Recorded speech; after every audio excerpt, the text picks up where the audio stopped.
আজকে সকাল থেকে তো আমি আবারও হেভি মজাই ছিলাম, কারণ বাড়িতে রান্না হচ্ছে বাটার চিকেন। আর আজকে শেফ হলো আমার মানি। তো মানি আজকে সবাইকে ইনভাইট করে খাওয়াচ্ছে, পোলাও, চিকেন, মাছ, চাটনি, বেগনি সব কিছু। আর মাসি হেল্প করছে। তো বেগনি ভাজাও হয়ে গেছে, অল প্রিপারেশন ডান। তো সবাই খেতে বসেছে, আর সবাই মিলে জমিয়ে একসাথে খাচ্ছে। আর রান্না বান্না জাস্ট ফাটাফাটি হয়েছিল, তো সেটাই সবাই বলছিল।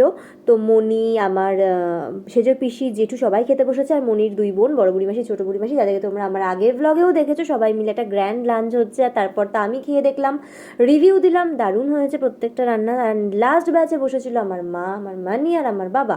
তো তিনজন মিলে খাওয়া দাওয়া করছিল। আর আমার বাবা তো ব্লগে অলওয়েজ অ্যাক্টিভ। আর দেখো কি মিষ্টি দেখতে লাগছে, আবার মিষ্টি করে হাসি দিচ্ছে। তো যাই হোক, তারপর তো আমরা সবাই মিলে প্রচুর গল্প করলাম, মজা করলাম, আড্ডা মারলাম, দারুণ গেল আজকের দিনটাও। সন্ধ্যাবেলাতে আজকে আমাকে আবার সম্মান দেখিয়ে কাপ ডিশে করে চা দেওয়া হয়েছে। আলাদাই ব্যাপার আর কি আমার।